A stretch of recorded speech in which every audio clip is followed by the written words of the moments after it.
today is Breon Dennis. He's the Assistant Vice President of Community Outreach for the Texas Rangers in baseball season.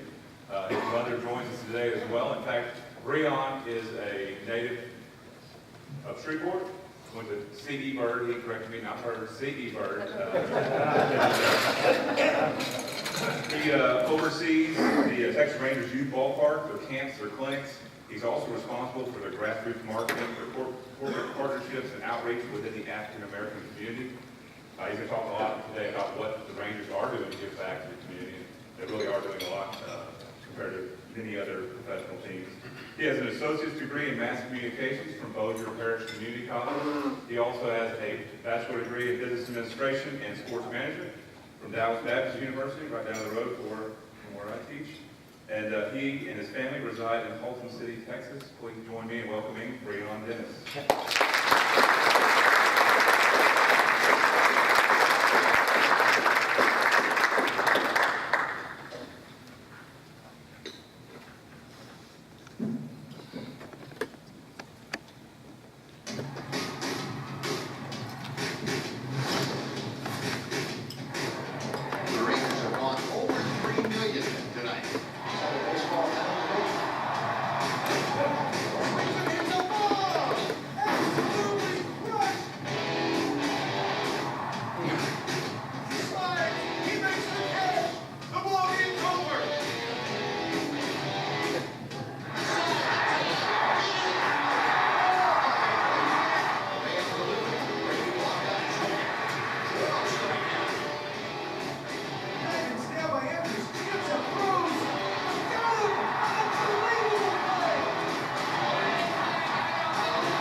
All right, so I know everybody's alive and well. Can we give another round of applause?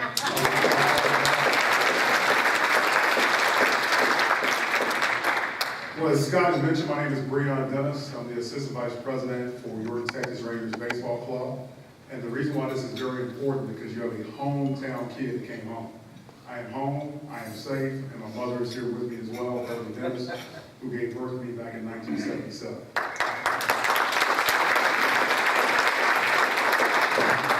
There's a lot of things that we're going to talk about today, but it's very important for me just to smile, just to actually look in the crowd and see some folks who probably never even knew me, who had a hand in my career, is very positive. I've been with the Rangers for 15 years.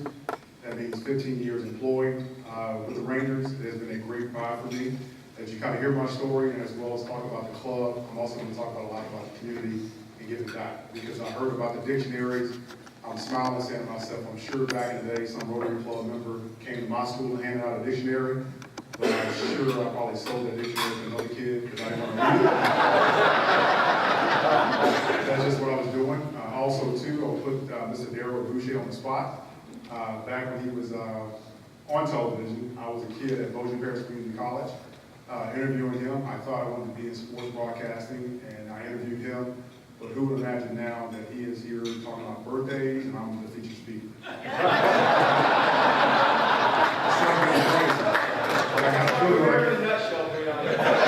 got a strong feeling when I come back in 5 years, he and I are going to have the same heritage. So,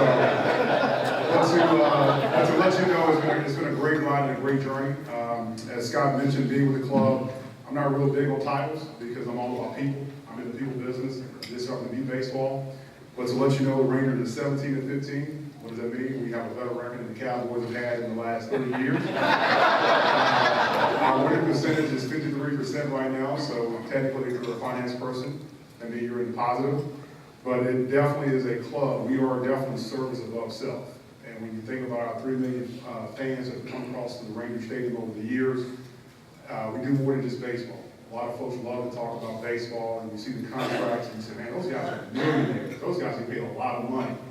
Well, when you look at the dedication and the hours, and I do mean hours that these folks put into it, there's a lot that goes on. But to kind of give you a little snapshot from 1999 to today, I was a kid that finished up my associate at Bossier Parish Community College when it was right next to Airline High School. And I was working in the rental car industry, at Hertz Rental Car at the Shreveport Regional Airport.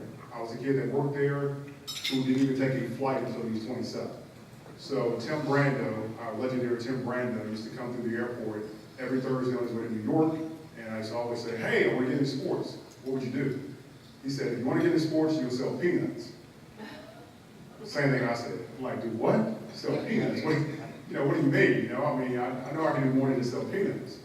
So anyway, I decided to transfer to Dallas Fort Worth International Airport, also known as one of the worst airports in America. And I stayed there for only 3 months, but at the time I was there, I saw an ad in the newspaper. This generation knows what a newspaper is and how you use it. But they had a classified ad, and it talked about security. All I saw was 401k, paid vacation, and a workout run. And considering how my mom raised me, it was all about that 401k and that vacation. So I applied for the job with the Rangers, and keep in mind, the job was security. I never was in the military, I was never in ROTC, never was a police officer. So when they hired me for the job, I had a feeling that I was going to be the bodyguard for the player. I'm like, yeah, I can do this. I got this, no problem at all. But they did not tell me that my office was going to be a bike with a bike helmet. So my job was to actually ride around the ballpark and protect the cars and the fans. And I'm going, are you serious?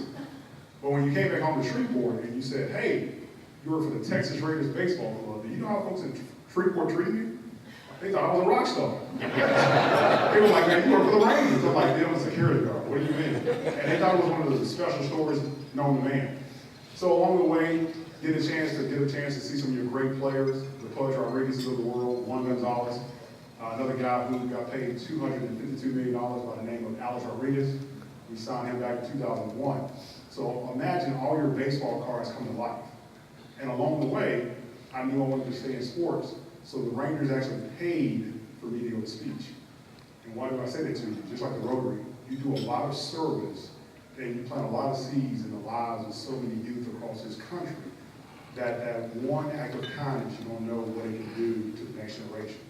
So they paid for me to go to speech because being a kid from Louisiana, there were certain words I couldn't say proper. Let me see, ask, A-S-K. For those who are educated enough to know how to say it proper, congratulations. But for those who were raised around 11 aunties and uncles, you said ask. People are like, what are you talking about? So they decided to send me to speech, and this is before I even got promoted to what I'm doing now, because they saw something in me that I didn't see in myself. And in the process of getting promoted, they took a chance on me, and lo and behold, like I'm looking in the room right now, there were so many people who did not look like me, who took a chance on me. And it's amazing that now a person that sat in a chair to learn how to say a 3-letter word is now a keynote speaker. So again, on behalf of my family and on behalf of the Rangers family, I want to say to the Rotary International, continue to do the work you're doing because you have no clue who's watching you. When I came here today and I looked at everybody when they walked in, I was basically a 16-year-old kid looking at the adults going to the big table. And to actually realize that I'm going to walk those doors and actually have some things to say, I'm going like, are you kidding me? I can go to Austin, Texas and talk for hours, but I'm in Shreveport getting emotional because I'm home.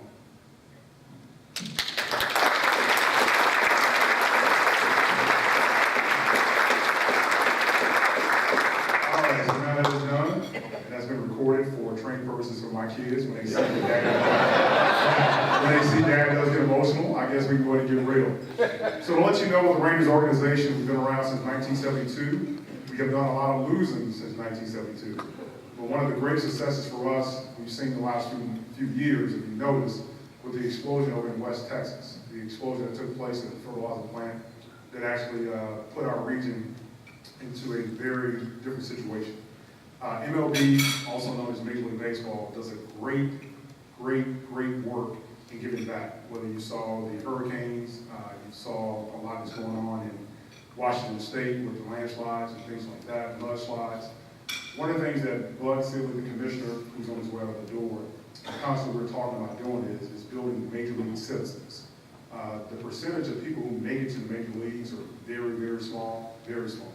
So a lot of the things that you see with the players, because we have a lot of players that come from international areas, as those who are also here locally, they're constantly trying to give back. And you may see it on television, you go like, man, these guys are jerks. How are they trying to give back? If you knew their background and their history, you'll see that you see Nelson Cruz, who used to play with the Rangers, went to the Dominican and donated countless of wheelchairs because he went home one year and saw a lot of folks who did not have access to wheelchairs.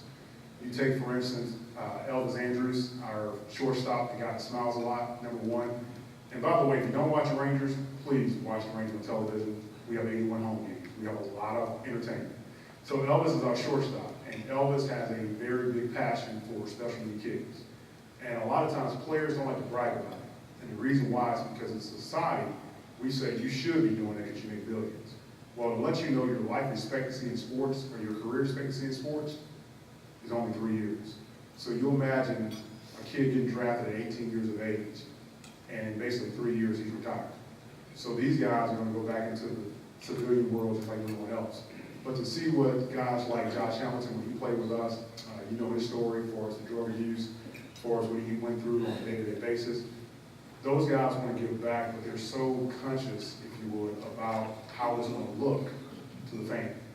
Because when you look at our club, we get calls from all over the country about donations, whether it's for polio, whether it's for breast cancer, whether it's for prostate cancer. As a club, we do a good job. We don't pound our chest enough, but we do a good job of going out to see what some of those causes are, so we can give back. The reason why I said it to you is because I was a teenage father. So when there's crisis that comes up with teenage pregnancy and crisis like that, those things hit me as well. Also, too, my Shreveport folks, we're trying to revive baseball in the inner city. You'll see MLB, we actually came out to Shreveport in January and gave a $10,000 check. The reason why that was important to me is because I've been with the club for 15 years, and it basically took me 14 years to get that check. And the reason why it took so long is because I didn't have advocates like the Rotary Club to help me, but now I do. Because one of the things I realized is that it took so many people to get me to where I'm at, that the next generation of kids, regardless of what color they are, regardless of what neighborhood they live in, they need that opportunity. They need access, they need that opportunity. And the one thing that the Rangers has done for me for the past 15 years is given me a platform to come back and simply say, don't stop what you're doing. I'm not a guy that played baseball for 15 years, but to actually be doing this for 15 years, I'm telling you that we feed a lot of families, we supply a lot of baseballs, we supply a lot of bats, and most importantly, we give a lot of free tickets out. Did you hear what I said? We give a lot of free tickets. When you have 81 home games, so you need a lot of butts and seats. So I highly anticipate you coming out to a Ranger game. Do not look for me in August. It's generally 105 degrees outside, but I can tell you I will watch on television. But we wanted to see you at Ranger games just to support. When I go to the Ranger Stadium and I'm walking through the stands and I see somebody with a Captain Shreve shirt on, or a CE Byrd shirt on, or a Shreveport shirt on, it makes me feel special. Because my hometown is one of the best hometowns I've ever been in. And what makes it so special is we have a passion to give. Don't stop giving back. As you look into the information that I'm going to pass out, I'm going to give you a card with Nolan Ryan's face on it. I'm going to give you a baseball schedule. The reason why I'm going to give you a Nolan Ryan card is not because he is basically one of the greatest pitchers of all time, but he knows my name. How crazy is it that a guy that actually used to go to the Ranger Stadium, watch number 34 pitch, knows you by your first name? And that's when you realize, hang on one second. A guy that grew up in Queensboro on Stonewall Street, you got some guy that has a road, a statue, and some meat named after him? Knows your name? Let me just say it to you again. The meat, dollar hot dog night, no around beef. A statue when you come by and take photos with. And a street named after him knows your name. Rotary Club members, you had a hand in that. All I'm saying to you, sometimes when you do goodwill and you do a lot of give back, in my job of community outreach, we constantly say, hey, how are we measured? How are we measured? How are we measured? Well, I'm sure if you work for the Los Angeles Clippers, your community outreach service is very needed right now. What happens when you do community outreach, folks, is a lot of times you will not get the fanfare of great job, or you may not be here at the podium. You may just be the person handing the buttons out of the hat, or you may be the person that the only thing you're supposed to do is direct traffic. Well, for a person that started from a security guard to a boardroom to an overdressed suit that he's ready to get out of, it makes a world of difference. As you think about that when you watch the Rangers on TV, stop looking at these athletes and saying, my gosh, they're so spoiled, they're so entitled. Well, here's the crazy part about it, even Nolan Ryan. Nolan Ryan gave a scholarship every year to kids from his hometown of Alvin, Texas. You have a guy in front of you that wants to do the same thing for his kids in Shreveport. Because even with Nolan and the millions he's made, he still has that heart for home. And when you think about giving back, being with the Rangers, it's great. Giving back to a lot of kids in Tarrant County, in Dallas, in Oklahoma, in Mexico, all across the country. But when I heard that we were coming to Shreveport, Scott told me this about 7 months ago, I was like marking this on my calendar. Because you're judged so hard from your hometown than you are anywhere else. Because your hometown folks know you. You guys can drive to my mom's house. You can go to the church I went to. I grew up with the Queensboro Elementary, Lakeshore Elementary, Jez Clark Middle School, and then the only high school that matters, CE Byrd High School. I like that. So when you think about it, to kind of wrap everything into a nutshell, is that as we go through on a day-to-day basis, our club, the video you saw, and you saw Ron Washington. Ron Washington is a person that has put Louisiana, the state of Louisiana, on the map so much, it's crazy. He's made my job tough. I'm glad that we got him a haircut so he can get that little fro back inside his hat. But when you watch him on the sidelines, or should I say the dugout, and you see the passion that he has, that when he got with us during the time of Hurricane Katrina, it was amazing because people kept saying, hey, why don't you leave? Why don't you leave? Why don't you leave? Why don't you leave New Orleans? And the story he said was, his wife didn't want to leave. It wasn't Ron. His wife didn't want to leave. And here's Ron, a major league manager, having to deal with people still in his copper while he's on the road, coming back home, trying to get the house in order. But what he kept saying was he wanted to keep his family together. And when you think about the work that the Rotary Club does, and as I listened here today as just a guest, it is one big family. It is one big family. For somebody to know your birthday, for somebody to know different causes, to give a young man a platform to talk about polio with his family, this is the type of thing that should be spread throughout this city of Shreveport. Shreveport, Bossier, where you live. But I'm not here to give you a sermon on the mountain. I'm here to tell you this. As a Ranger employee, the greatest thing that I can tell you right now is we have a ball game tonight. We have a ball game tonight. So some of my old heads that love baseball, let's play two. But I can tell you it's been great to be able to show you what's in this box. You're going to hear me mention my hometown a lot. I haven't pitched, I haven't hit. But inside that box are our 2 American League championship rings. Let me say it to you again. I guess sometimes people realize about winning. The Cowboys haven't won in a while, so bear with me. Bear with me. Those are American League championship rings. And that's what for 2010 and 2011. The great thing about those rings is that when, as a club, and I mean as a franchise, when the Rangers went to a postseason in 2010, we were happy to be there. Because when it happened, the first round we go, and as a company, they said, we're going to let everybody fly on a chartered flight. Now, for that kid from Shreveport who did not step on a plane until he was 27, to sit on a chartered flight, you're going like, dude, who? I don't have to turn my cell phone off on this plane? I don't have to pay for that meal that's coming my way? It humbled me very quick. But then we go out to the World Series and we get handed by San Francisco, which is basically, come on folks, that was our AA team in Shreveport. If we remember that, the Shreveport Captains. Let me educate you again. The Shreveport Captains, I know it's been a while, that was our AA team. And that's the team that we lost to in the World Series. And I was going like, you gotta be kidding me. The team I grew up watching at Fairgrounds Field is the team that caused my team to win the World Series. Then the following year, we thought we had won. Game 6, if you ever see another grown man cry, it'll be us crying over Game 6 in 2011. And the ball gets hit. Nelson just simply misplayed it. St. Louis wins the game, he comes back and thumps us in Game 7. If you've ever seen grown men get emotional, imagine that times 10.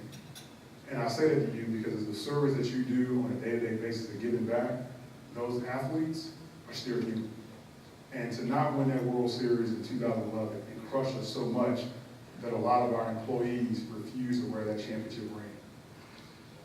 Because when you think about the pain and the heartaches and the years that went into that, losing is very difficult. And when I talk about losing, we're not talking about the game of Monopoly, we're talking about the game of life when you think about what you go through on a day-to-day basis. So continue to give back, continue to support the club. I'll be here for any questions, because I want to get you out of here by one. But if there's any questions that you have for a hometown hero, please let me know. Go in peace.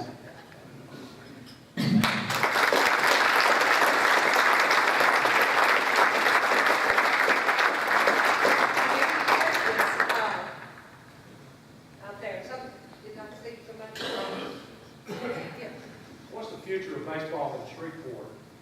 You guys plan on You may want to cut that camera off for this. The future for Shreveport baseball, that is a great question. I don't know how we're going to do it, but we need it back.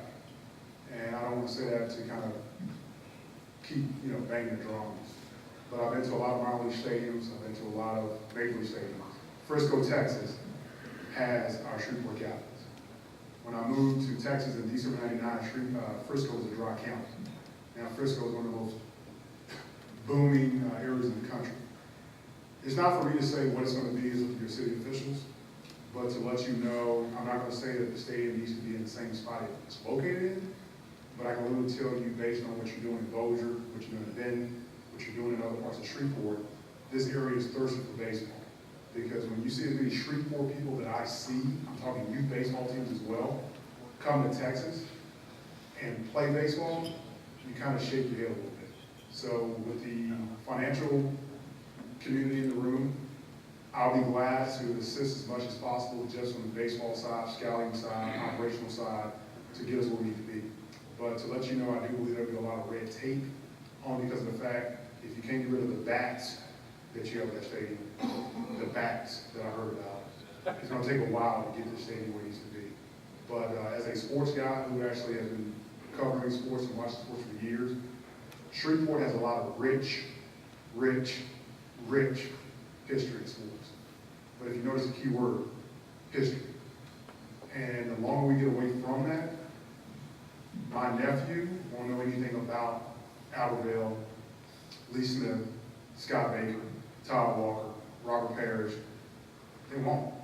Because the deal is those guys will only be sitting on the wall of a gymnasium as opposed to continually putting opportunities for those kids. And that's why we're allowing baseball in the inner city is so important.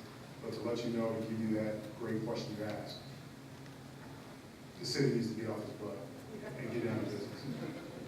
Any other? Thank you so much.